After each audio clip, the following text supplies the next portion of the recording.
تعالیٰ حضرت سلمہ بن اکوع وہ روایت نقل کرتے ہیں،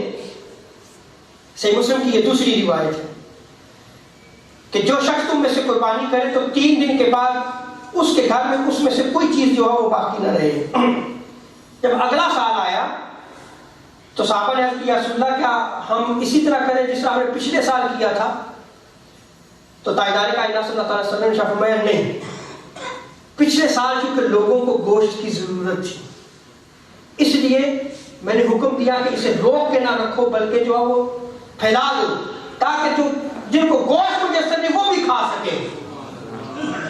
تو یہ سنت بھی ہمارے لیے موجود ہے۔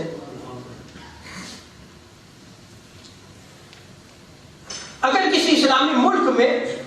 غربت ہے اور انہیں جو ہے وہ گوشت کھانے کو میسر نہیں آتا تو آپ وہاں پہ بھی جو ہے وہ گوشت کا حصہ ڈال کے جو ہے وہ حصہ لے سکتے ہیں۔ لیکن جب آپ رشتہ داروں پہ خرچ کریں گے تو اس میں کیا ہے، آپ کو 2 ثواب ملیں گے، ایک جو ہے وہ رشتہ داری کے تعلق اور دوسرا جو ہے وہ آپ اطعام و طعام کا اہتمام کریں گے۔ اسی طرح حضرت ثوبان رضی اللہ تعالیٰ عنہ سے روایت ہے کہ تاجدار کائنات صلی اللہ علیہ وسلم نے فرمایا قربانی کرنے کے بعد اس کا گوشت سنبھال کر رکھو۔ تابعی بیان کرتے ہیں کہ میں نے اس گوشت کو سنبھال لیا، پھر میں برابر گوشت جو ہے وہ حضور صلی اللہ علیہ وسلم کو کھلاتا رہا یہاں تک کہ ہم مدینہ پہنچ گئے۔